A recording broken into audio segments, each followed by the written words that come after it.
तेलंगाना के राज्यपाल तमिलसाई सौंदरराजन जी, केंद्र सरकार में मेरे सहयोगी भाई जी किशन रेड्डी जी, यहां उपस्थित सभी वरिष्ठ महानुभाव, देवी और सज्जनों, आज जिन परियोजनाओं का शिलान्यास और लोकार्पण हुआ है, मैं इनके लिए तेलंगाना को बहुत बहुत बधाई देता हूं।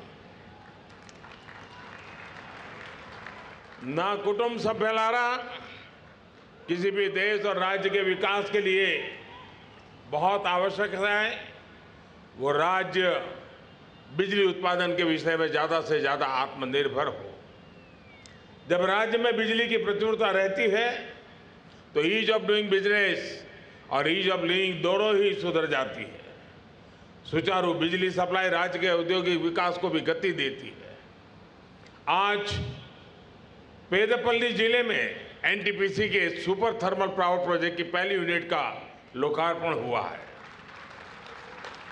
जल्दी इसकी सेकंड यूनिट भी शुरू हो जाएगी।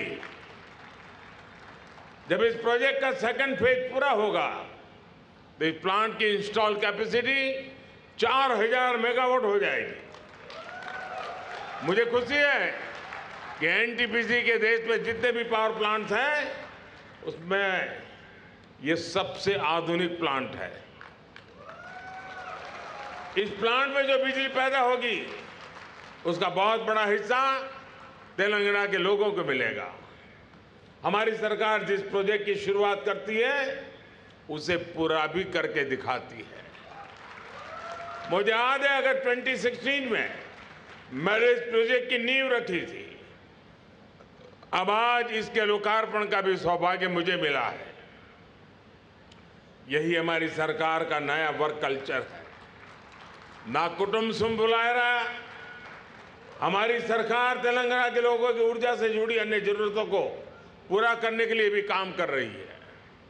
वो दिन पहले ही जब मैं हासन चेरलापल्ली एलपीजी पाइपलाइन का लोकार्पण करने का मुझे अवसर मिला था।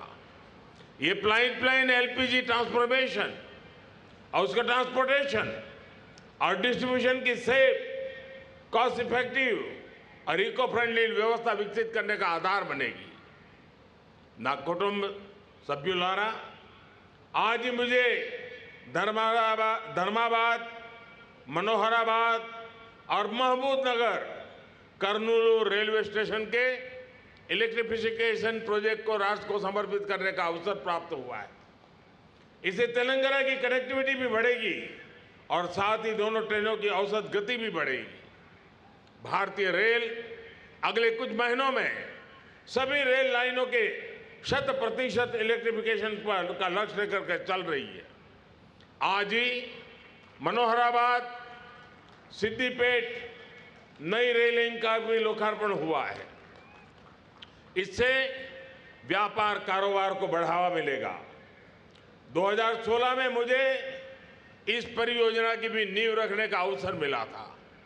आज ये काम भी पूरा हो गया है।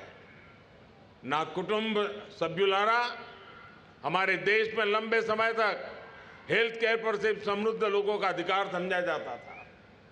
बीते 9 वर्षों में हमने इस चुनौती को हल करने के लिए कई कदम उठाए, जिससे स्वास्थ्य सुविधाएं अवेलेबल भी हो, एफोर्डेबल भी हो। भारत सरकार मेडिकल कॉलेजों में और एम्स की संख्या बढ़ा रही है।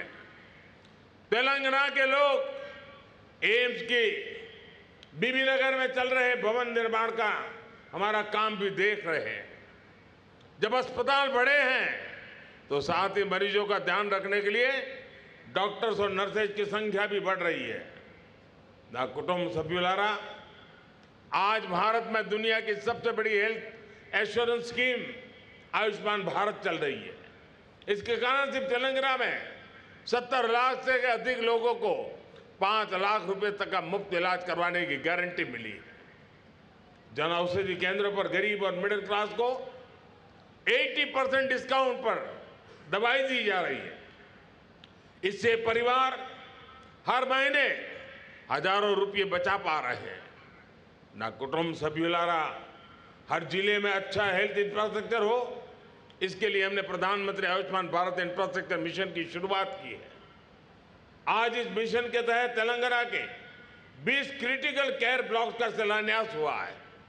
इन ब्लॉक्स को ऐसे बनाया जाएगा कि इसमें dedicated isolation wards, oxygen supply, infection prevention and control की पूरी व्यवस्था हो।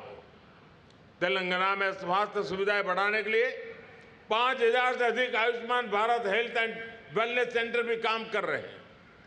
कोरोना वैश्विक महामारी के दौरान तेलंगाना में लगभग 50 बड़े पीएसए ऑक्सीजन प्लांट लगाए गए, जिसमें लोगों का जीवन बचाने में बहुत मदद मिली।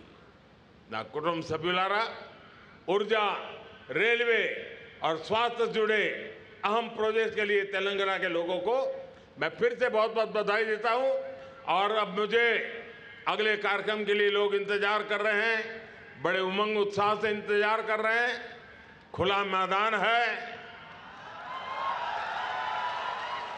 तो वहां कुछ खुल करके बातें भी हो जाएगी। बहुत बहुत धन्यवाद।